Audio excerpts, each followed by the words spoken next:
러시아 북극 함대 정보국장이 크렘린에 긴급 보고를 올렸습니다. 한국은 깡통이 아니었습니다. 미국이 GPS를 내리는 순간 한국은 자체 시스템으로 전환했습니다. 더 충격적인 건 그 직후 북극해 미국 핵잠수함을 한국이 구조했다는 사실입니다. 72시간 만에 4,200억 달러 요구서는 백지로 바뀌었고 러시아는 한국과 손을 잡았습니다. 도대체 그 72시간 동안 무슨 일이 벌어진 걸까요?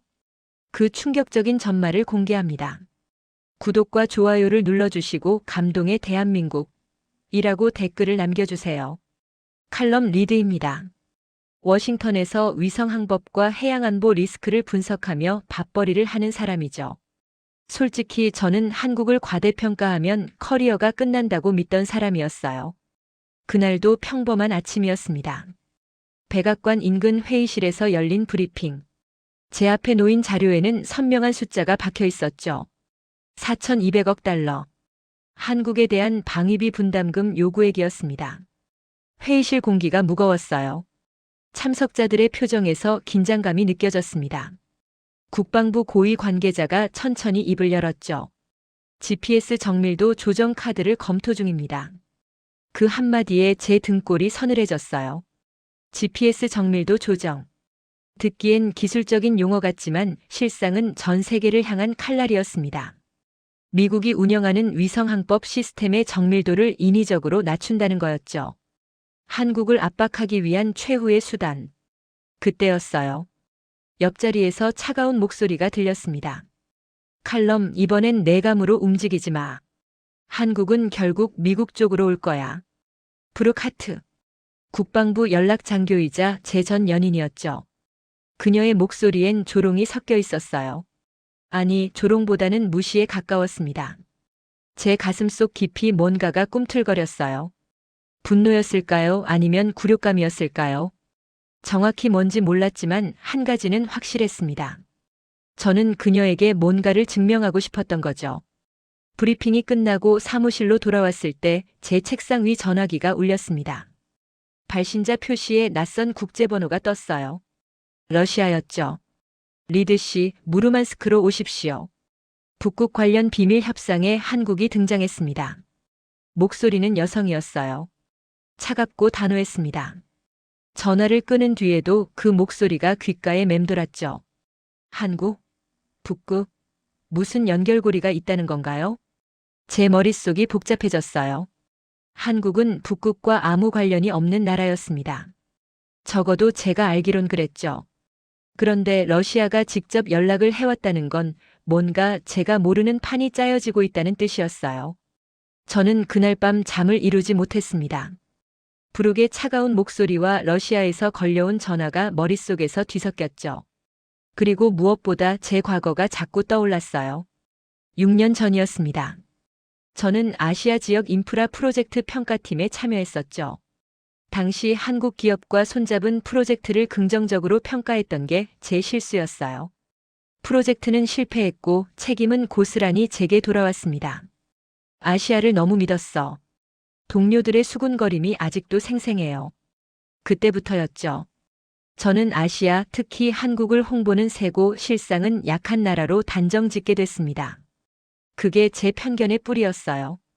다음 날 아침 저는 무르만스크행 비행기에 몸을 실었습니다. 창밖으로 구름이 흘러갔죠. 제 마음속엔 확신이 자리 잡고 있었어요. 한국은 결국 미국을 못 벗어나. 이번에도 마찬가지야. 비행기가 착륙했을 때 무르만스크의 차가운 공기가 제 얼굴을 때렸습니다. 영하 20도. 바람이 칼날처럼 살을 에었죠. 공항을 나서자 검은 차량 한 대가 기다리고 있었어요. 뒷좌석 문이 열렸고 안에서 여성이 고개를 내밀었습니다. 이라 벨로바입니다. 러시아 국방부 정보국. 그녀의 눈빛은 얼음보다 차가웠어요. 악수를 나누는 동안 그녀의 손이 차가운 쇠처럼 느껴졌죠. 차는 시내를 벗어나 군사기지 방향으로 달렸습니다. 창밖으론 황량한 설원이 끝없이 펼쳐졌어요. 가끔 보이는 건물들은 모두 회색빛이었고 하늘도 회색이었습니다. 벨로바가 입을 열었죠. 당신 나라가 흔들리면 제일 먼저 칼날이 날아오는 곳이 한국일 텐데요. 그런데 한국이 오늘 우리에게 먼저 문을 열었습니다. 저는 코웃음을 쳤어요. 한국은 미국을 못 벗어나요. 보여주기용 쇼겠죠. 그 말을 내뱉는 순간 제 목소리엔 자신감이 넘쳤습니다. 하지만 벨로바는 반응이 없었어요. 그저 태블릿을 꺼내 화면을 켰다 껐다를 반복했죠. 보고서 제목만 보세요. 북극의 열쇠 한국. 저는 그 제목을 힐끗 봤습니다. 하지만 벨로바는 화면을 곧바로 껐어요. 마치 저를 시험하는 것 같았죠. 왜 안 보여주죠? 아직 때가 아닙니다. 그녀의 대답은 짧았어요. 하지만 그 짧은 대답이 제 마음속에 뭔가를 남겼습니다. 불편함이었을까요? 아니면 호기심이었을까요? 차가 군사기지 정문에 멈췄어요. 철조망과 감시탑이 사방을 둘러싸고 있었죠. 경비병들이 총을 든 채 우리를 확인했습니다. 기지 안은 더 삭막했어요. 거대한 회색 건물들이 줄지어 서 있었고 바람 소리만이 공간을 채웠죠. 벨로바가 저를 한 건물로 안내했습니다. 내일 아침 9시 회의가 시작됩니다. 한국 대표단도 옵니다. 한국 대표단. 그 말에 제 입가에 비웃음이 번졌어요. 한국이 여기서 뭘 할 수 있다는 건지 도무지 이해가 안 됐습니다. 그날 밤 저는 숙소에서 창밖을 내다봤어요. 어둠 속에 군사기지의 불빛들이 점점이 박혀 있었죠. 멀리서 바람 소리가 들렸고 그 소리는 마치 경고처럼 느껴졌습니다. 저는 제 확신을 다시 한번 다졌어요. 한국은 깡통이다. 내일 회의에서 그 사실이 증명될 거야. 하지만 제 가슴 한구석에선 뭔가가 속삭였습니다.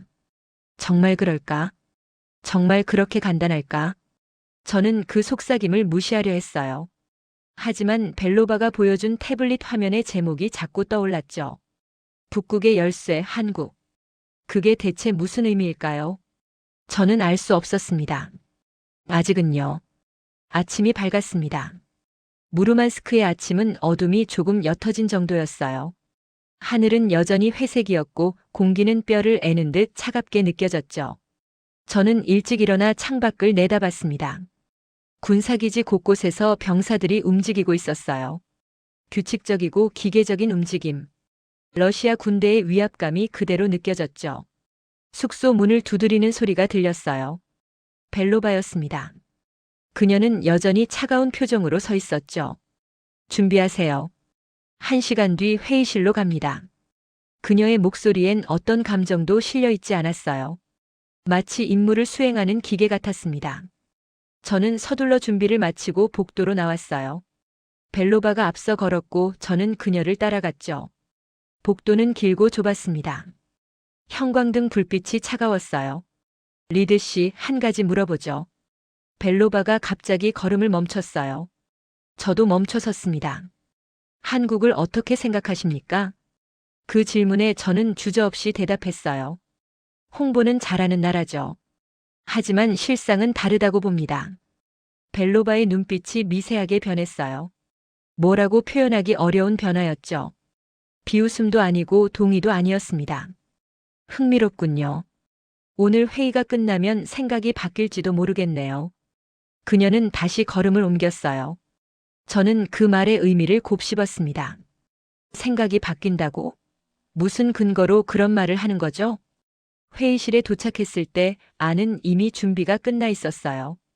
긴 테이블과 의자들 그리고 벽면을 가득 채운 대형 스크린. 회의실 분위기는 차갑고 긴장감이 감돌았습니다. 러시아 측 참석자들이 하나둘 자리를 채웠어요. 모두 군복이나 정장을 입고 있었죠. 표정들은 한결같이 굳어 있었습니다. 저는 구석 자리에 앉았어요. 그리고 제 앞에 놓인 자료를 훑어봤죠. 북극 항로 자원 개발, 안보 협력. 익숙한 키워드들이었습니다. 그때 회의실 문이 열렸어요. 한국 대표단이 들어왔습니다. 제일 앞에 선 사람은 40대 초반으로 보이는 남성이었어요. 해군 정복을 입고 있었죠. 어깨에 계급장이 보였습니다. 소장이었어요. 뒤따라 몇 명의 수행원이 들어왔습니다. 모두 절제된 표정이었어요. 과도한 제스처도 불필요한 말도 없었죠. 한서윤 소장입니다. 그가 짧게 자신을 소개했어요. 목소리는 낮고 차분했습니다. 감정의 기복이 전혀 느껴지지 않았죠. 저는 그를 관찰했어요. 첫인상은 무난했습니다. 특별히 강렬한 느낌은 없었죠. 하지만 뭔가가 이상했어요. 그의 눈빛. 너무 고요했습니다. 마치 모든 걸 다 알고 있는 사람의 눈빛 같았죠. 벨로바가 회의를 시작했어요. 오늘 논의할 안건은 세 가지입니다. 첫째, 북극 항로 운영. 둘째, 한국 위성항법 시스템 활용. 셋째, 긴급 구조 협력 체계. 그 순간 저는 귀를 의심했어요. 한국 위성항법 시스템? 한국이 자체 위성항법을 갖고 있다는 건가요? 벨로바가 화면에 자료를 띄웠습니다. KPS, 한국형 위성항법 시스템이라고 써 있었어요. 저는 속으로 비웃었습니다. 한국이 독자 위성항법을 운용한다고? 그건 불가능해요. 미국 GPS에 의존할 수밖에 없는 게 현실인데. 한서윤이 일어났어요. 그는 말없이 자신의 태블릿을 스크린에 연결했습니다. 화면이 바뀌었죠. 숫자들이 쏟아졌어요. 정밀도, 운용시간, 커버리지. 모든 수치가 실시간으로 변하고 있었습니다. KPS는 현재 한반도 및 주변 지역에서 센티미터급 정밀도를 제공합니다. 한서윤의 목소리는 여전히 감정이 없었어요. 그저 사실을 읽어내는 것 같았죠. 저는 화면을 응시했습니다. 센티미터급. 그게 사실이라면 GPS보다 훨씬 정밀한 수준이에요. 하지만 믿기지 않았죠. 실시간 데이터입니까? 제가 물었어요. 한서윤이 고개를 끄덕였습니다. 네. 지금 이 순간 부산항에서 운용 중인 데이터입니다. 화면이 다시 바뀌었어요. 부산항의 실시간 영상이 떴습니다. 컨테이너 선들이 움직이고 있었죠. 그리고 그 옆에 정밀도 수치가 표시됐어요. 1.2cm, 0.9cm. 숫자가 계속 변했습니다. 하지만 모두 센티미터 단위였어요. 제 가슴이 두근거리기 시작했습니다. 이건 홍보 자료가 아니었어요. 실제 운용 데이터였죠. 벨로바가 말했어요. 미국이 GPS 정밀도를 하향 조정하면 어떻게 됩니까? 한서윤이 대답했습니다. KPS로 자동 전환됩니다. 영향 없습니다. 그 짧은 대답이 회의실을 침묵에 빠뜨렸어요. 러시아 측 참석자들이 서로를 쳐다봤죠. 저도 말을 잃었습니다. 미국의 GPS 압박 카드가 무용지물이 된다는 뜻이었어요. 한국이 이미 대안을 갖고 있다는 거였죠. 저는 속으로 반발했습니다. 아니야. 이건 과장이야. 실제로 작동한다는 보장이 없어. 하지만 제 반발은 확신에서 나온 게 아니었어요. 오히려 불안감에서 나온 거였죠. 한서윤이 계속 자료를 넘겼습니다. 이번엔 선박 건조 실적이 나왔어요. 급지 운항 등급 선박 누적 건조 172척. 그 숫자에 저는 숨이 막혔어요. 172척. 그게 말이 되는 건가요? 쇠빙 LNG 운반선 핵심 구간 운항 실적 다수. 한서윤의 말은 계속됐습니다. 감정은 여전히 없었어요. 그저 숫자만 던질 뿐이었죠. 저는 속으로 생각했습니다. 상선이잖아. 군함이 아니라고. 그때 벨로바가 말했어요. 상선이요? 북극에서 상선이 끊기면 러시아는 미래가 멈춥니다. 그 한마디가 제 머릿속을 때렸습니다. 맞아요. 북극 자원을 개발해도 그걸 운반할 선박이 없으면 무용지물이죠. 러시아의 북극 개발 전략. 그 핵심에 한국 선박 기술이 있다는 뜻이었어요. 퍼즐이 맞춰지기 시작했습니다. 한국은 단순한 조선 강국이 아니었어요. 급지 운항이라는 특수 영역에서 독보적인 위치를 차지하고 있었던 거죠. 제 입이 바짝 말랐습니다. 목이 타들어갔어요. 벨로바가 저를 쳐다봤습니다. 그녀의 눈빛엔 뭔가가 담겨 있었어요. 조롱? 아니면 동정? 어떻습니까, 리드 씨? 아직도 홍보용 쇼라고 생각하십니까? 저는 대답하지 못했어요. 아니, 대답하고 싶지 않았습니다. 회의는 계속됐어요. 한서윤이 더 많은 자료를 꺼냈습니다. 북극 항로 시뮬레이션 기상 예측 시스템 긴급 대응 매뉴얼. 모든 게 구체적이었어요. 추상적인 계획이 아니라 실행 가능한 방안들이었죠. 저는 점점 말을 잃어갔습니다. 제가 믿던 확신이 흔들렸어요. 한국은 깡통이다. 홍보만 잘하는 나라다. 그 확신이 조금씩 금이 가기 시작했습니다. 작은 금이었지만 분명히 느껴졌어요. 벨로바가 다시 말했습니다. 내일 실무 회의를 진행합니다. 더 구체적인 내용을 다룰 겁니다. 회의가 끝났어요. 참석자들이 자리에서 일어났죠. 저는 그 자리에 그대로 앉아 있었습니다. 다리에 힘이 없었어요. 아니, 정확히는 일어나고 싶지 않았던 거죠. 한서윤이 제 앞을 지나갔습니다. 그는 저를 힐끗 쳐다봤어요. 그 눈빛엔 아무것도 없었습니다. 감정도 판단도 편견도. 저는 그게 더 무서웠어요. 제가 한국을 얕잡아 본 동안 그들은 그저 묵묵히 준비해왔던 거였죠. 회의실을 나와 복도를 걸었습니다. 벨로바가 옆에서 말했어요. 어떻습니까? 생각이 좀 바뀌셨나요? 저는 고개를 저었습니다. 아직 아니에요. 아직은 확신할 수 없어요. 하지만 제 목소리엔 힘이 없었습니다. 확신이 아니라 고집이었죠. 내일 더 흥미로운 걸 보게 될 겁니다. 벨로바의 말이 귓가에 맴돌았어요. 흥미로운 것. 그게 뭘까요? 저는 숙소로 돌아와 침대에 누웠습니다. 천장을 멍하니 바라봤어요.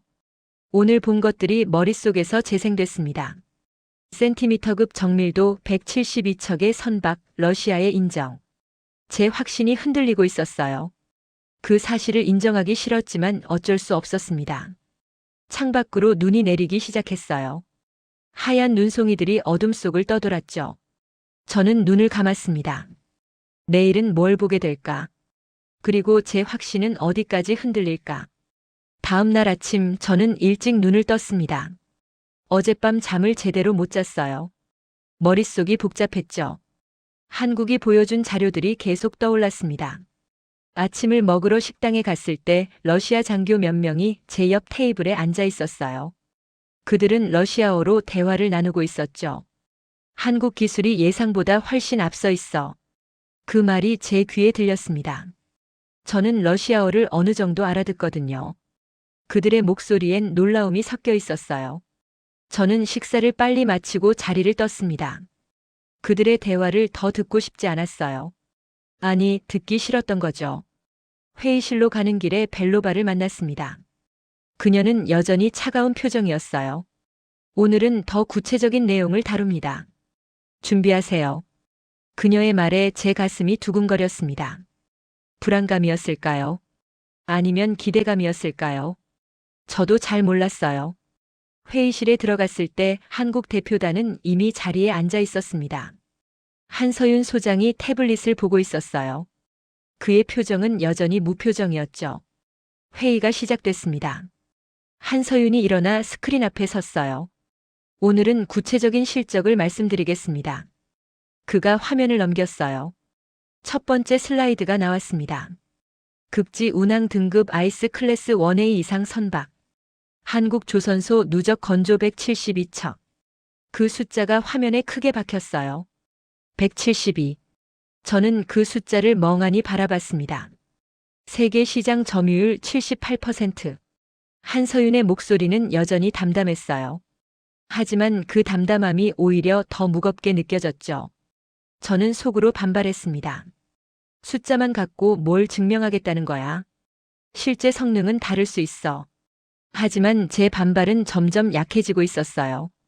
왜냐하면 다음 슬라이드가 나왔거든요. 쇠빙 LNG 운반선. 북극 항로 상업 운항 누적 횟수 2352회. 2352회. 그건 단순한 건조 실적이 아니었어요. 실제 운항 데이터였죠. 영하 50도 환경에서 정상 운항 유지율 99.7%. 한서윤이 계속 말했습니다. 99.7%. 거의 완벽한 수치였어요. 화면에 사진들이 떴습니다. 거대한 쇠빙선들이 얼음을 가르며 나아가는 모습이었어요. 배 옆으로 깨진 얼음 조각들이 하얗게 솟아올랐죠. 저는 그 사진들을 보며 생각했습니다. 저건 진짜야. 합성이 아니라 실제 운항 장면이야. 한서윤이 다른 자료를 꺼냈어요. 야말 반도 LNG 프로젝트.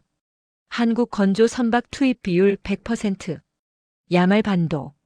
러시아 북극 개발의 핵심 프로젝트였어요. 그 프로젝트에 한국 선박이 전부 투입됐다는 거였죠. 벨로바가 끼어들었습니다. 야말 프로젝트 없이는 러시아 에너지 수출 전략이 무너집니다. 그리고 그 프로젝트를 지탱하는 건 한국 선박입니다. 그 말이 제 머릿속을 강타했어요. 러시아의 미래가 한국 배에 달려있다는 뜻이었습니다. 저는 입술을 깨물었어요. 짜증이 났습니다. 왜냐하면 제가 몰랐던 사실이 너무 많았거든요. 하지만 상선이잖아요. 군사적 가치는 없어요. 제가 그렇게 말했습니다. 제 목소리엔 방어적인 톤이 섞여 있었어요. 벨로바가 저를 쳐다봤어요. 그녀의 눈빛이 날카로웠죠. 리드 씨, 전쟁은 총알만으로 이기는 게 아닙니다. 보급과 운송이 끊기면 어떤 군대도 무너져요. 북극에서 상선이 멈추면 러시아 북극 기지들은 고립됩니다. 그게 얼마나 치명적인지 아십니까? 저는 대답할 수 없었어요. 그녀의 말이 맞았거든요. 한서윤이 다시 화면을 넘겼습니다. 이번엔 기술 데이터였어요. 쇄빙 능력 최대 2.5m 두께 극복. 영하 50도 환경에서 엔진 가동률 100% 유지. 극지 항해 중 선체 손상률 0.2% 미만. 숫자들이 계속 쏟아졌습니다. 모두 검증된 데이터였어요. 저는 화면을 멍하니 바라봤습니다. 제 머릿속이 복잡해졌죠. 이건 과장이 아니었어요. 홍보도 아니었습니다. 실제 성능 데이터였죠. 한서윤이 말했습니다. 북극 항로는 앞으로 더 중요해질 겁니다.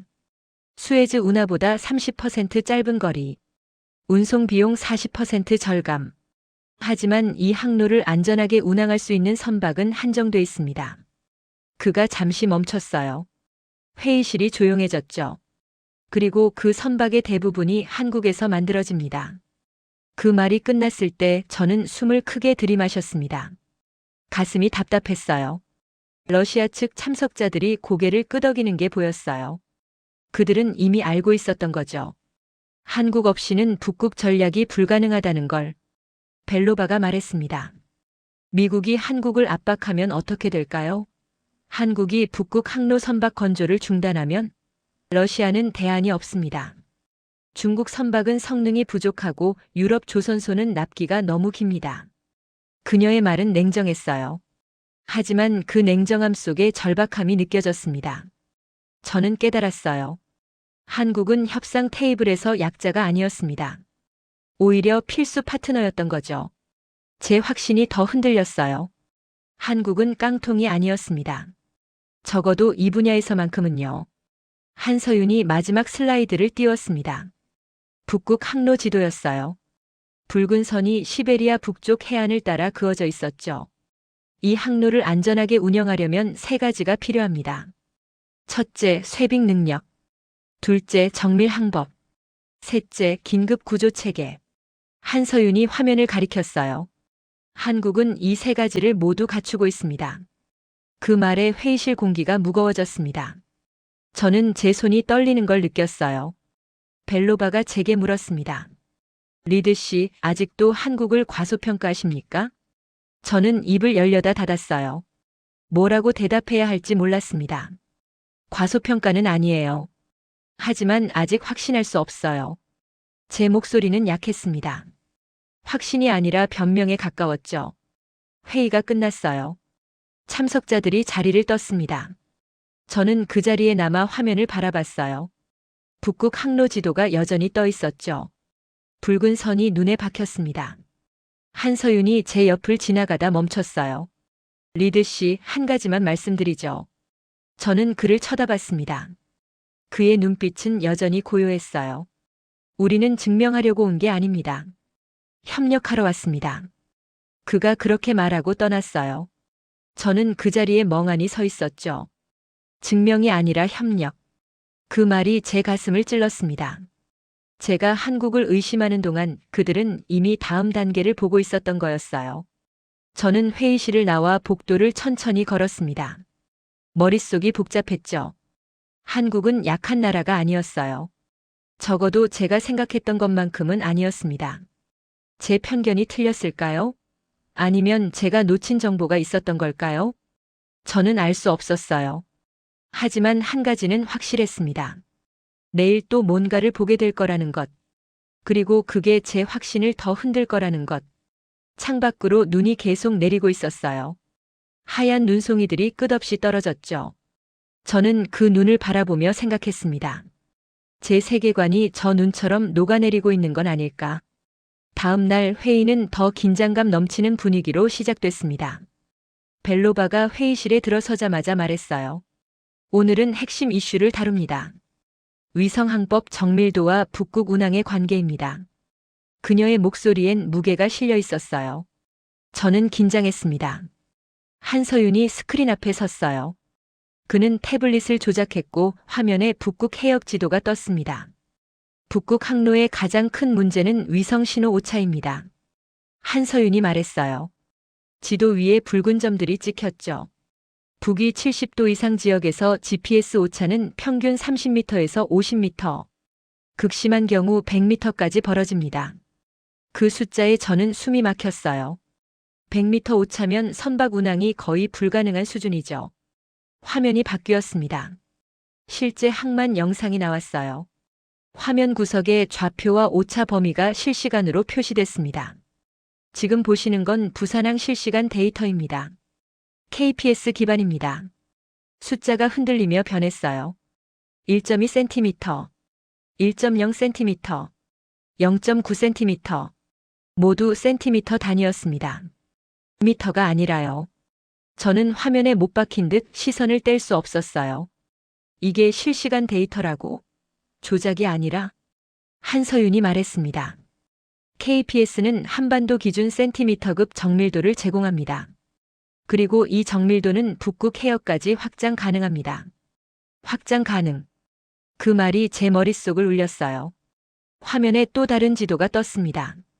이번엔 북극 전체를 커버하는 위성 궤도도였어요.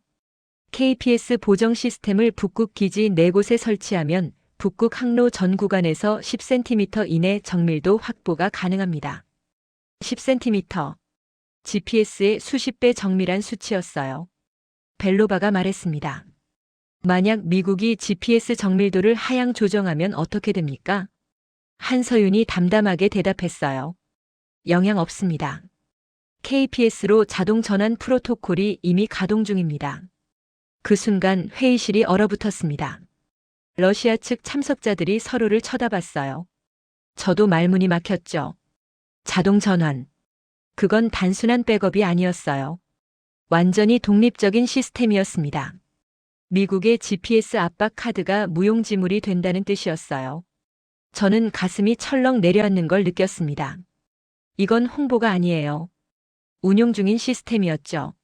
한서윤이 화면을 또 바꿨어요. 이번엔 극지 환경 시뮬레이션이었습니다.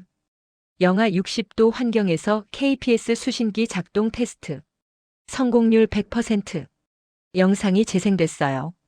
눈보라가 몰아치는 가운데 장비가 정상 작동하는 모습이 보였습니다. 자기 폭풍 환경 테스트. 신호 손실률 3% 미만. 숫자들이 계속 쏟아졌어요. 모든 데이터가 검증된 실험 결과였습니다. 저는 입술을 깨물었어요. 제 손이 떨렸습니다. 분노도 두려움도 아닌 뭔가였어요. 굴욕감이었을까요? 제가 한국을 깡통이라고 단정하는 동안 그들은 이런 시스템을 완성해 놓았던 거였어요. 한서윤이 말했습니다. 북극 항로에서 위성항법 정밀도는 생사를 가릅니다. 오차 몇 미터 차이로 선박이 암초에 부딪힐 수 있습니다. KPS는 그 위험을 최소화합니다. 그의 목소리는 여전히 감정이 없었어요. 하지만 그 말의 무게는 회의실을 짓눌렀습니다. 벨로바가 러시아 측 참석자들을 쳐다봤어요. 그들이 고개를 끄덕였죠. 러시아는 KPS 도입을 긍정적으로 검토하겠습니다. 벨로바의 선언이었어요. 그 선언은 곧 미국 GPS 의존도를 낮추겠다는 뜻이었죠. 저는 그 순간 휴대폰이 진동하는 걸 느꼈습니다. 메시지가 왔어요. 부르기였습니다. GPS 하향 조치 곧 들어간다. 한국이 굴복할 마지막 문이야. 그 문장을 읽는 순간 제 등골이 서늘해졌어요. GPS 하향. 미국이 진짜로 그 카드를 쓴다는 거였습니다. 하지만 저는 알고 있었어요. 한국은 이미 대비하고 있다는 걸, 아니, 대비를 넘어서 독립적인 시스템을 운용하고 있다는 걸. 저는 한서윤을 쳐다봤습니다.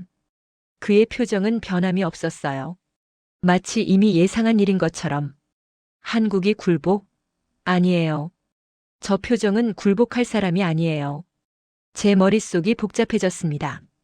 미국은 한국을 압박할 수 있다고 믿었어요. 하지만 한국은 이미 출구를 만들어 놓았던 거죠. 회의가 잠시 쉬는 시간에 들어갔습니다. 저는 복도로 나와 창밖을 내다봤어요. 눈이 그쳤습니다. 하지만 하늘은 여전히 회색이었죠. 벨로바가 제 옆에 섰어요. 리드 씨, 지금 무슨 생각을 하십니까?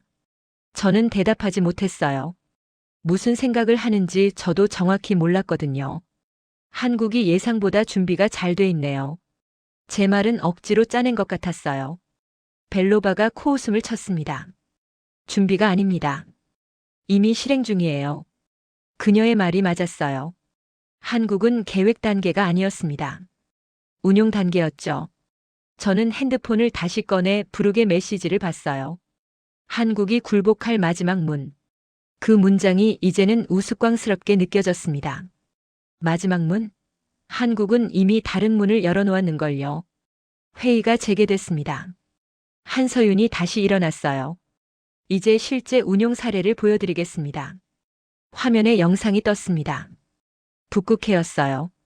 거대한 쇠빙선이 얼음을 가르며 나아가고 있었죠. 작년 11월 베링 해협 통과 작전. KPS 단독 운용. 영상 구석에 좌표가 실시간으로 표시됐어요. 오차 범위도 함께 나왔습니다. 평균 오차 5.3cm. 5.3. 손가락 2개 정도 두께였어요. 작전 중 GPS 신호 두절 시간 47분. 하지만 항해에 영향 없었습니다. 한서윤의 말에 저는 숨을 참았습니다. GPS가 끊겨도 문제 없었다는 거였죠. 화면이 바뀌었어요. 이번엔 항만 접안 영상이었습니다. 영하 45도 강풍 초속 25m 환경. KPS 유도로 정밀 접안 성공. 배가 부두에 정확히 붙는 장면이 나왔어요. 오차가 거의 없었습니다. 저는 화면을 멍하니 바라봤어요. 이건 실험실 데이터가 아니었습니다. 실전 운용 결과였죠. 한서윤이 말했습니다. KPS는 이미 북극 환경에서 검증됐습니다. 그리고 앞으로 더 많은 선박에 탑재될 예정입니다. 그의 말이 끝났을 때 회의실에 박수 소리가 들렸어요. 러시아 측 참석자들이었습니다. 저는 박수를 치지 않았어요. 칠 수가 없었습니다. 제 손에 힘이 없었거든요. 벨로바가 말했습니다. 다음 안건으로 넘어가겠습니다. 저는 그때 깨달았어요.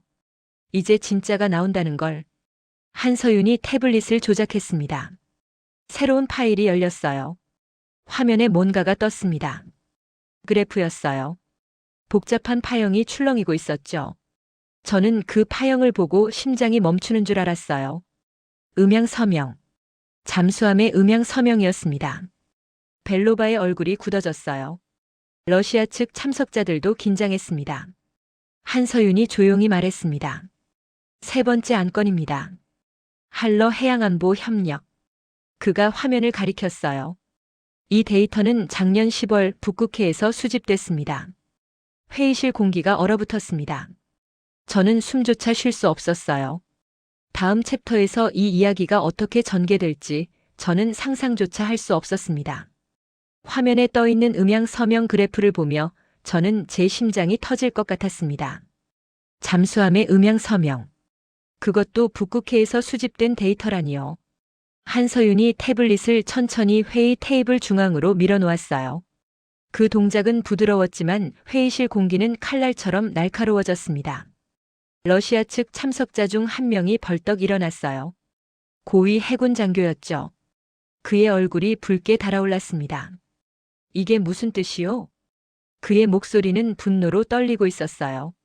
하지만 한서윤은 표정 하나 변하지 않았습니다. 러시아 해군 최신 핵잠수함 3척의 음향 서명입니다. 보레이급 2척, 야센엠급 1척. 한서윤의 말에 회의실이 폭발 직전의 침묵에 빠졌어요. 보레이급과 야센엠급.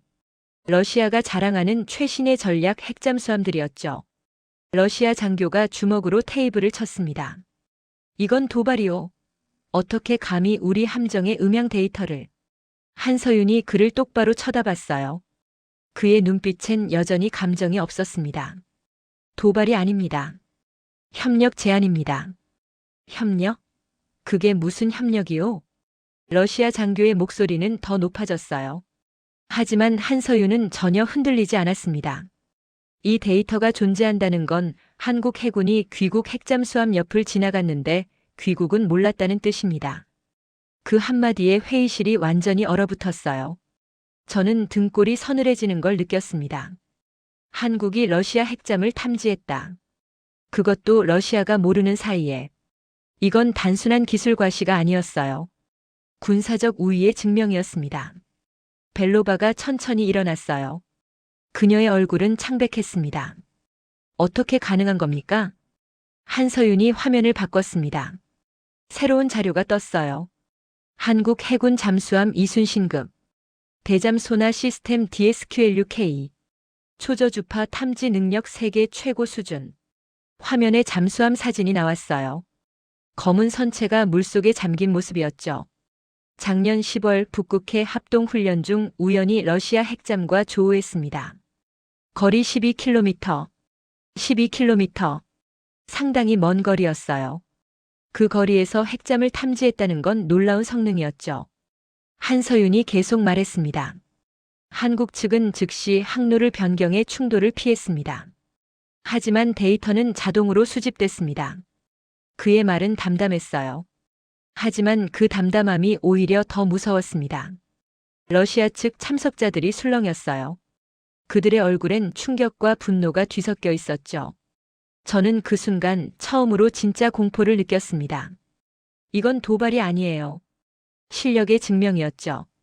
한국은 조용히 아무도 모르게 러시아의 가장 은밀한 무기 옆을 지나갔던 거예요. 벨로바가 입을 열었습니다. 그녀의 목소리는 떨리고 있었어요. 왜 이 데이터를 공개하는 겁니까? 한서윤이 그녀를 쳐다봤습니다. 협력을 위해서입니다. 이 데이터는 한국만 갖고 있습니다. 다른 나라엔 공유하지 않았습니다. 그 말에 회의실 공기가 미묘하게 바뀌었어요. 분노가 조금씩 가라앉고 계산이 시작됐습니다. 한서윤이 말을 이었어요. 이 데이터를 보유하고 있다는 건 한국이 북극해에서 독자적인 감시 능력을 갖췄다는 뜻입니다. 그리고 그 능력을 러시아와 공유할 의향이 있습니다. 공유. 그 단어에 러시아 측 표정이 변했어요. 한서윤이 화면을 넘겼습니다. 이번엔 북극해 전체 지도였어요. 북극 해역은 앞으로 각국의 각축장이 될 겁니다. 미국, 중국, 유럽. 모두 북극에 눈독을 들이고 있습니다. 그가 지도 위 특정 지점들을 가리켰어요. 한국은 이 해역에서 독자적인 정보 수집 능력을 갖췄습니다. 그리고 러시아와 정보를 공유함으로써 양국 모두에게 이익이 되는 구조를 만들 수 있습니다. 벨로바가 천천히 앉았어요. 그녀의 눈빛이 변했습니다. 분노에서 계산으로. 구체적으로 어떤 협력을 제안하는 겁니까? 한서윤이 새 자료를 꺼냈습니다. 첫째, 북극 해역 공동 모니터링 체계. 한국의 대잠 기술과 러시아의 지역 정보를 결합합니다. 둘째, 긴급 구조 공동 대응.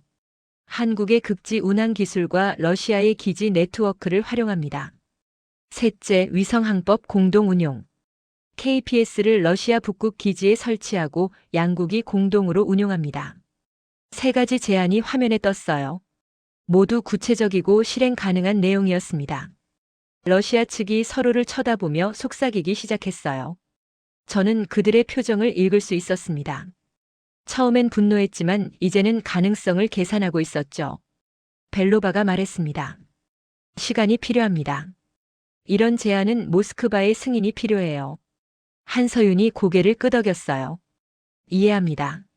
하지만 한 가지만 말씀드리죠. 그가 잠시 멈췄습니다. 회의실이 조용해졌어요. 미국은 지금 한국을 압박하고 있습니다. 하지만 한국은 미국만 바라보지 않습니다. 북극이라는 새로운 무대에서 한국은 새로운 파트너를 찾고 있습니다. 그 말이 끝났을 때 저는 모든 게 이해됐습니다.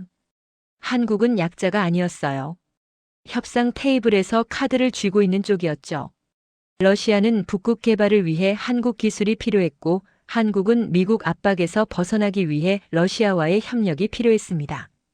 완벽한 전략적 파트너십이었어요. 회의가 끝나고 쉬는 시간에 들어갔습니다. 저는 복도로 나와 창밖을 내다봤어요. 하늘이 조금 밝아지고 있었습니다. 구름 사이로 햇빛이 새어나왔죠. 벨로바가 제 옆에 섰어요. 리드 씨, 이제 이해하시겠습니까? 저는 천천히 고개를 끄덕였습니다. 한국을 얕잡아 봤어요. 완전히 잘못 봤습니다. 제 목소리는 작았어요. 하지만 진심이었습니다. 벨로바가 말했습니다. 얕잡아 본 건 당신만이 아닙니다. 미국 전체가 그랬죠. 그녀의 말이 제 가슴을 찔렀어요. 휴대폰이 다시 진동했습니다. 브룩에게서 또 메시지가 왔어요. GPS 하향 조치 12시간 후 실행. 한국은 곧 무릎 꿇을 거야. 저는 그 메시지를 읽고 쓴웃음을 지었습니다. 무릎을 꿇는다고? 한국은 이미 다른 길을 찾았는걸요. 저는 메시지에 답장하지 않았어요. 대신 휴대폰을 주머니에 넣었습니다. 회의실로 돌아갔을 때 한서윤이 저를 쳐다봤어요. 우리의 시선이 마주쳤습니다. 그의 눈빛엔 여전히 감정이 없었어요. 하지만 저는 그 눈빛에서 뭔가를 읽었습니다. 확신. 자신들이 올바른 길을 가고 있다는 확신이었죠. 저는 그때 깨달았습니다. 제 세계관이 완전히 틀렸다는 걸. 한국은 미국의 그늘 아래 있는 나라가 아니었어요. 독자적인 길을 개척하고 있는 나라였습니다. 그리고 그 길은 북극으로 향하고 있었죠. 다음 날 새벽 저는 잠에서 깼습니다. 시계를 보니 새벽 5시였어요. 밖은 아직 어두웠죠. 일어나 창밖을 내다봤습니다. 군사기지의 불빛들이 여전히 밝게 켜져 있었어요. 저 멀리서 헬리콥터 소리가 들렸습니다. 뭔가 이상했어요. 너무 이른 시간에 헬리콥터가 뜬다는 건 비상사태를 의미했습니다. 갑자기 문을 두드리는 소리가 들렸어요. 급한 노크였습니다. 문을 열자 벨로바가 서 있었어요. 그녀의 얼굴은 긴장으로 굳어 있었습니다. 급보가 왔습니다. 미국이 GPS 하향 조치를 실행했어요. 제 심장이 철렁 내려앉았습니다. 정말로 그 카드를 쓴 거였어요. 언제요? 1시간 전입니다. 북위 60도 이상 지역 GPS 정밀도를 30% 하향했어요. 저는 숨을 크게 들이마셨습니다. 30% 하향. 그건 북극 항로 운항을 거의 불가능하게 만드는 수준이었어요. 한국 측 반응은요? 벨로바가 차갑게 웃었습니다. 보러 가시죠. 우리는 서둘러 회의실로 향했어요. 복도를 빠르게 걸으며 저는 제 손이 떨리는 걸 느꼈습니다. 회의실에 도착했을 때 한국 대표단은 이미 자리에 앉아 있었어요. 하지만 그들의 표정엔 당황한 기색이 전혀 없었습니다. 한서윤이 스크린을 켜고 있었어요. 화면에 실시간 데이터가 떴습니다. GPS 신호 세기가 급격히 떨어진 게 보였어요. 붉은색으로 경고 표시가 깜빡였죠. 하지만 그 옆에 또 다른 그래프가 있었습니다. KPS 신호였어요.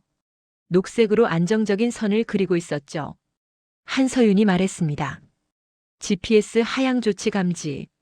KPS 자동 전환 프로토콜 가동 완료. 그의 목소리는 여전히 담담했어요. 마치 예상했던 일인 것처럼.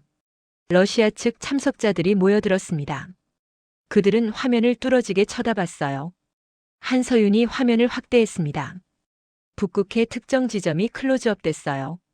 현재 북극 항로를 운항 중인 한국 선박 7척. 모두 KPS로 전환 완료.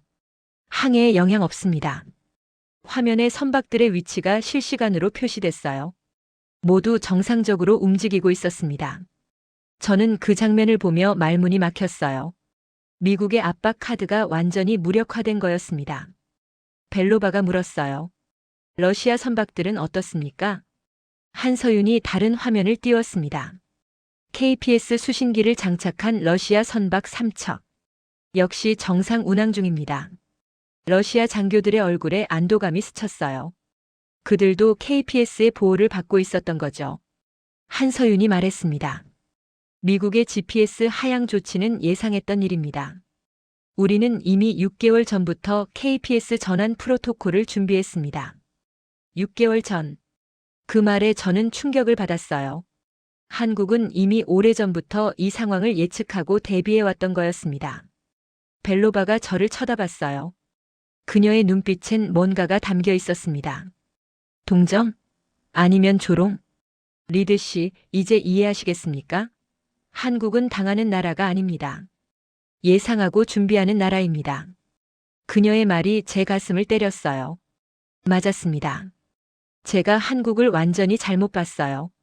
저는 부르게 메시지를 떠올렸습니다. 한국은 곧 무릎 꿇을 거야. 무릎을 꿇는다고. 한국은 전혀 흔들리지 않고 있었어요. 한서윤이 새로운 자료를 꺼냈습니다. 이제 두 번째 안건으로 넘어가겠습니다. 한러 공동안보체제 구축입니다. 화면에 복잡한 다이어그램이 떴어요. 한국과 러시아를 연결하는 네트워크였습니다. 미국의 압박이 강화될수록 한국과 러시아의 협력 필요성은 커집니다. 한서윤의 말에 러시아 측이 고개를 끄덕였어요. KPS 공동운용, 북극 항로 공동관리, 긴급구조 협력체계. 이 세 가지를 축으로 한러 공동안보체제를 제안합니다. 화면에 구체적인 계획들이 나열됐습니다. 모두 실행 가능한 방안들이었어요. 저는 그때 깨달았습니다. 미국의 압박이 오히려 한국과 러시아를 더 가깝게 만들고 있다는 걸. 벨로바가 말했습니다. 러시아는 이 제안을 긍정적으로 검토하겠습니다. 그녀의 말은 사실상 수락을 의미했어요. 회의가 잠시 쉬는 시간에 들어갔습니다. 저는 복도로 나와 휴대폰을 꺼냈어요. 브룩에게 메시지를 보냈습니다. GPS 하향 조치 실패했어. 한국은 이미 대비하고 있었어. 보내기 버튼을 누르는 순간 제 손이 떨렸습니다. 이 메시지는 단순한 보고가 아니었어요. 제 세계관이 바뀌었다는 선언이었죠. 몇 분 후 브룩에게서 답장이 왔습니다. 무슨 소리야? 불가능해. 저는 쓴웃음을 지었어요. 불가능하다고? 제가 직접 목격한 현실인데요. 답장을 보냈습니다. 불가능이 아니야. 우리가 모르고 있었을 뿐이야. 메시지를 보내고 저는 휴대폰을 주머니에 넣었습니다. 창밖을 내다봤어요. 하늘이 조금씩 밝아지고 있었습니다. 긴 밤이 끝나가고 있었죠. 회의실로 돌아갔습니다. 한서윤이 다시 스크린 앞에 서 있었어요. 마지막 안건입니다. 그의 목소리가 회의실을 채웠습니다. 저는 긴장했어요. 마지막 안건. 그게 뭘까요? 한서윤이 화면을 켰습니다. 북극해 지도가 떴어요. 그리고 특정 지점에 붉은 점이 깜빡였습니다. 급보입니다. 북극해에서 미국 핵잠수함이 긴급 상황에 처했습니다. 그 말에 회의실이 얼어붙었어요. 저는 숨이 멎는 줄 알았습니다. 미국 핵잠? 긴급 상황? 한서윤이 자세한 정보를 읽어내기 시작했습니다. 오하이오급 전략 핵잠수함. 북극해 순찰 중 통신 두절. 산소장치 이상 의심. 긴급 부상 필요. 제 머릿속이 하얘졌어요. 핵잠수함이 북극해 깊은 곳에서 위기에 처했다는 거였습니다. 한서윤이 말을 이었습니다. 현재 미국 측은 구조작전을 준비 중이지만 북극해 환경으로 인해 도착까지 최소 72시간 소요 예상. 72시간. 사흘이었어요. 산소가 부족한 상황에서 사흘은 너무 긴 시간이었습니다. 벨로바가 급하게 물었어요. 잠수함 위치는? 한서윤이 지도를 확대했습니다. 북극해 한가운데였어요. 북위 82도 수심 300m. 얼음 두께 2m. 최악의 위치였어요. 구조하기 가장 어려운 곳이었죠. 러시아 장교가 말했습니다. 우리 쪽 구조 장비는 그 지점까지 48시간 걸립니다. 48시간. 그것도 충분하지 않았어요. 한서윤이 조용히 말했습니다. 한국 해군 극지 구조함 독도함이 현재 북위 75도에 있습니다. 그 지점까지 9시간 거리입니다. 9시간. 회의실의 숨소리만 들렸습니다. 저는 그 순간 모든 게 이해됐어요. 한국이 미국 핵잠을 구조한다. 미국이 압박하던 한국이 미국 군인들을 살린다. 이건 단순한 구조작전이 아니었어요. 외교적 역전이었습니다. 한서윤이 천천히 회의실을 둘러봤습니다. 그의 눈빛은 여전히 고요했지만 그 고요함 속에 결연함이 느껴졌어요. 세 번째 안건입니다. 한러 공동안보체제. 첫 작전은 지금 즉시입니다. 미국 잠수함 구조입니다. 그 말에 회의실 공기가 무거워졌어요. 러시아 측 참석자들이 서로를 쳐다봤습니다. 벨로바가 입을 열었어요. 미국 핵잠을 구조한다? 그건 정치적으로 매우 민감한 문제입니다. 한서윤이 고개를 끄덕였습니다. 알고 있습니다. 하지만 이건 인도주의 문제입니다. 그 안에 승무원 150명이 있습니다. 150명. 그 숫자가 회의실을 짓눌렀어요. 저는 그 순간 제 휴대폰이 진동하는 걸 느꼈습니다. 부르객에서 또 메시지가 왔어요. 이건 외부로 새면 끝이야. 칼럼, 넌 아무것도 본 적 없어. 그 메시지를 읽는 순간 제 손이 떨렸어요. 미국이 이 상황을 은폐하려 한다는 뜻이었습니다. 핵잠수함 위기를 세상에 알리면 미국의 체면이 깎이죠. 특히 GPS 하향 조치를 실행한 직후에 이런 일이 터졌다는 게 알려지면요. 저는 한서윤을 쳐다봤습니다. 그가 미국을 공격할까요? 이 기회를 이용해서 미국을 망신시킬까요? 하지만 한서윤의 다음 말은 제 예상을 완전히 벗어났어요. 이 구조작전은 비공개로 진행합니다. 언론에 알리지 않습니다. 비공개? 저는 귀를 의심했습니다. 러시아 장교가 물었어요. 왜 비공개입니까? 이건 한국에게 엄청난 외교적 카드가 될 텐데요. 한서윤이 차분하게 대답했습니다. 우리 목적은 사람을 살리는 겁니다. 외교 점수를 따는 게 아닙니다. 그 말이 회의실을 침묵에 빠뜨렸어요. 저는 그 순간 가슴속 깊은 곳에서 뭔가가 움직이는 걸 느꼈습니다. 한국이 미국을 공격하는 게 아니었어요. 구하려는 거였습니다. 벨로바가 말했습니다. 구조작전에 필요한 건 뭡니까? 한서윤이 화면을 넘겼어요. 구조 계획이 상세하게 나왔습니다. 첫째, 독도함의 쇠빙 능력으로 접근 경로 확보. 둘째, 러시아 북극 기지의 헬기 지원. 셋째, KPS 정밀 항법으로 정확한 위치 파악. 모든 게 구체적이었어요. 이미 계획이 완성돼 있었습니다. 예상 소요 시간은 9시간 이내 현장 도착. 구조작전 3시간. 총 12시간 이내 완료 예상. 12시간. 충분히 가능한 시간이었어요. 러시아 측이 회의를 시작했습니다. 그들은 러시아어로 빠르게 대화를 나눴어요. 저는 일부를 알아들었습니다. 이건 기회다. 미국에게 빚을 지게 하는 거야. 러시아의 헬기 지원이 필수적이다. 우리도 참여해야 해. 한국과 협력하면 북극에서 우리 입지가 강화된다. 그들의 계산은 빨랐어요. 그리고 결론도 빨리 났습니다. 벨로바가 말했습니다. 러시아는 협력하겠습니다. 무르만스크 기지에서 헬기 2대와 의료팀을 파견합니다. 한서윤이 고개를 끄덕였어요. 감사합니다. 그의 감사 인사는 짧았지만 진심이 느껴졌습니다. 회의가 급하게 진행됐어요. 구조 계획이 분 단위로 조정됐습니다. 저는 그 과정을 멍하니 지켜봤어요. 제 머릿속은 혼란스러웠습니다. 한국이 미국을 구한다. 한국을 압박하던 미국을, GPS로 갑질하던 미국을. 이건 복수가 아니었어요. 인도주의였습니다. 저는 그때 깨달았습니다. 진짜 강한 나라가 뭔지를. 힘으로 협박하는 나라가 아니라 힘이 있어도 사람을 살리는 나라. 회의가 끝나고 작전이 시작됐습니다. 한서윤이 통신장비 앞에 섰어요. 그가 마이크를 켰습니다. 독도함 응답하십시오. 스피커에서 잡음 섞인 목소리가 들렸어요. 독도함입니다. 준비 완료했습니다. 한서윤이 명령을 내렸습니다. 북위 82도 지점으로 최대 속력으로 이동. KPS 항법 모드 전환. 알겠습니다. 통신이 끊어졌어요. 작전이 시작된 거였습니다.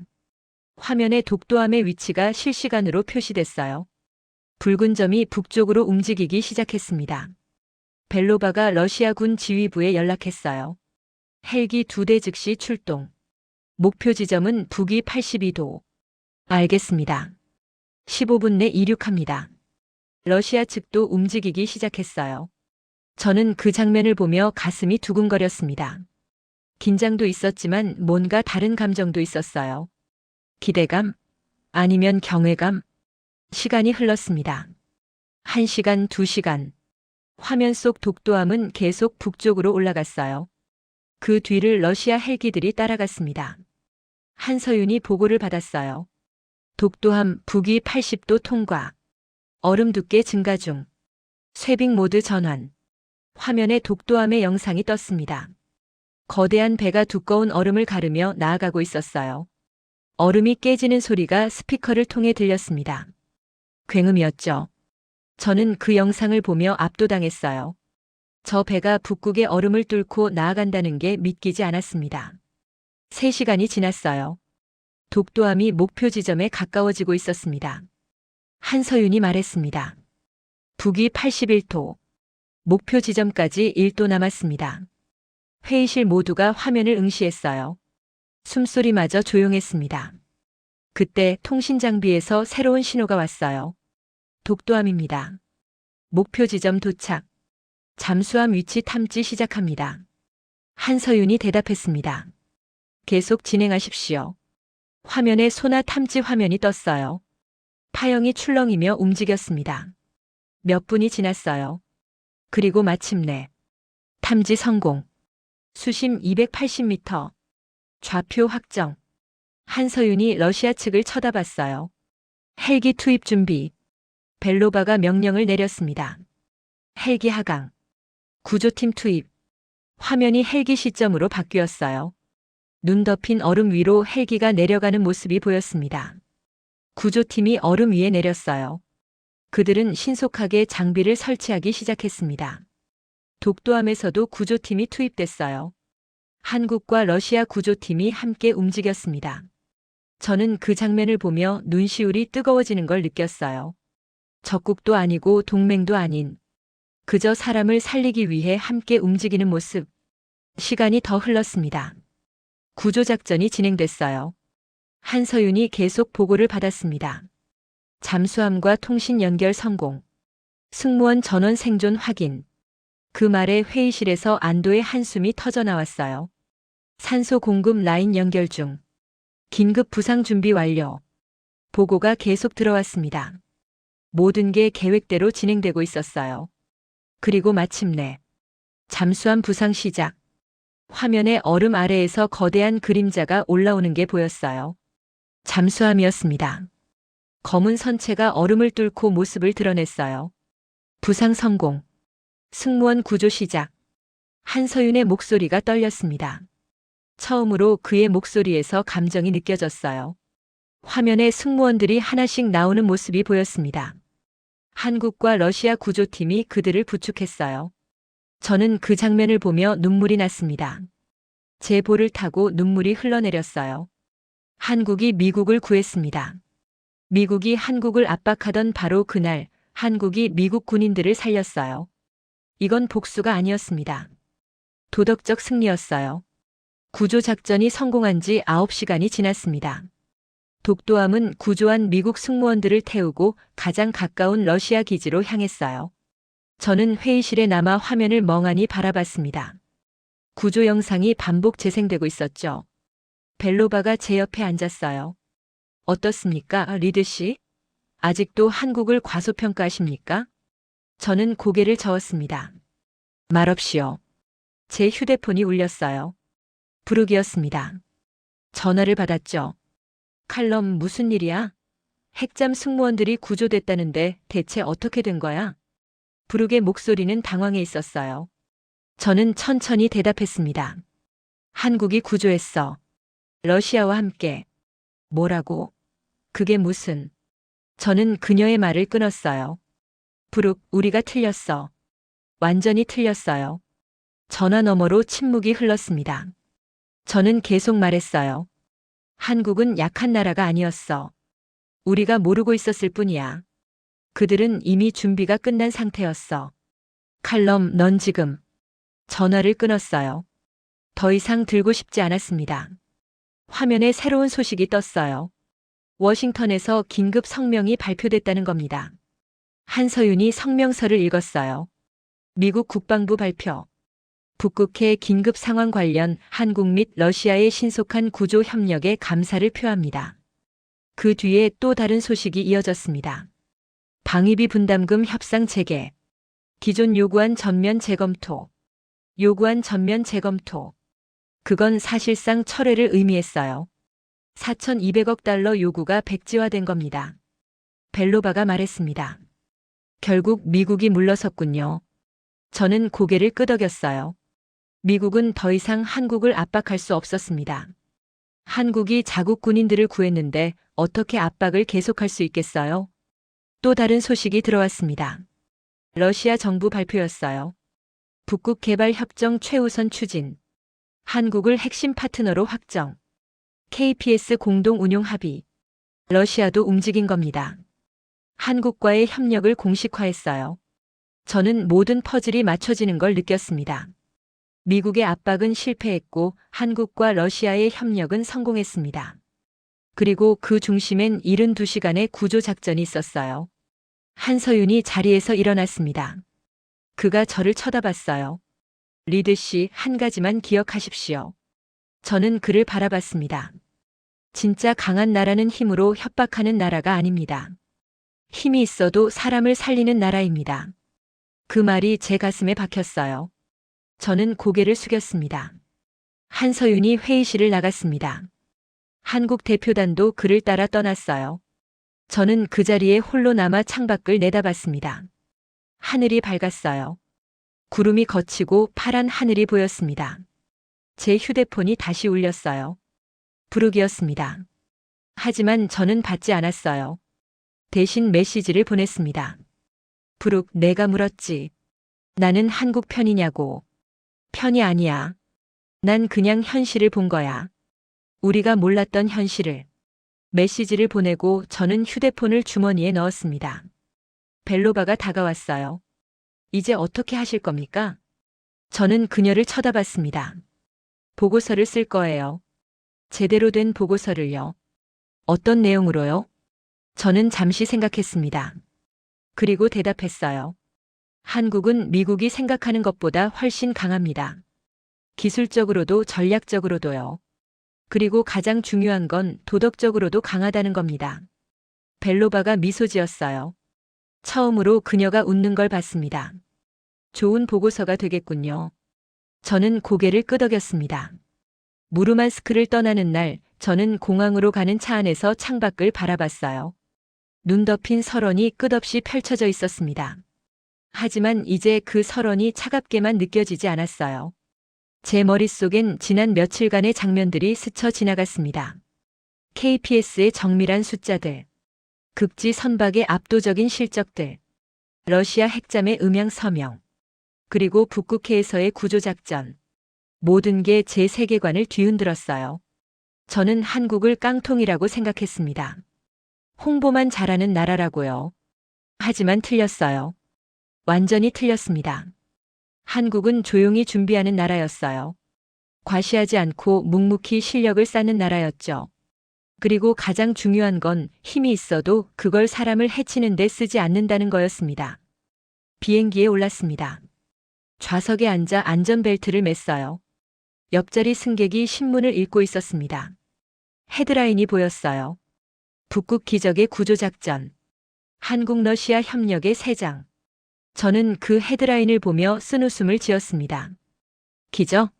아니에요. 기적이 아니었어요. 철저한 준비와 실행력의 결과였죠. 비행기가 이륙했습니다. 창밖으로 무르만스크가 점점 작아졌어요. 저는 노트북을 꺼내 보고서를 쓰기 시작했습니다. 제목부터 정했어요. 한국의 북극 전략. 그리고 미국이 놓친 것들. 키보드를 두드리며 저는 제 감정을 정리했습니다. 조롱에서 시작해서 굴욕을 거쳐 불안을 느꼈고 공포를 경험했습니다. 그리고 마지막엔 존중과 경외에 이르렀어요. 한국은 제가 생각했던 나라가 아니었습니다. 보고서를 쓰며 저는 깨달았어요. 편견은 현실을 가립니다. 그리고 현실을 외면하면 뒤처지게 되죠. 미국은 한국을 압박할 수 있다고 믿었어요. 하지만 한국은 이미 대안을 만들어 놓았습니다. 미국은 GPS로 한국을 굴복시킬 수 있다고 생각했어요. 하지만 한국은 KPS를 완성해놨죠. 미국은 한국이 약하다고 단정했어요.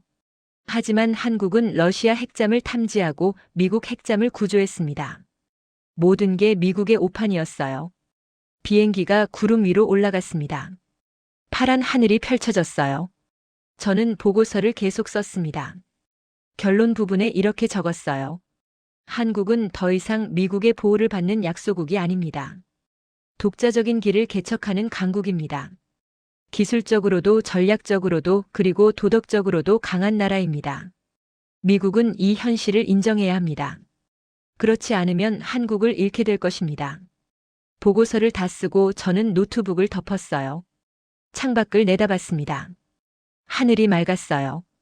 제 마음도 맑아진 것 같았습니다. 편견이 걷히고 현실이 보이기 시작했으니까요. 칼럼 리드. 72시간 동안 제 세계관이 완전히 바뀐 사람입니다. 그리고 이제 저는 알아요. 진짜 강한 나라가 뭔지를. 힘으로 협박하는 나라가 아니라 힘이 있어도 사람을 살리는 나라. 그게 바로 한국이었습니다. 감동특별시의 이야기는 여러분의 구독과 좋아요, 작은 관심으로 이루어집니다. 감동시민들의 이야기는 내일도 찾아오겠습니다. 감사합니다.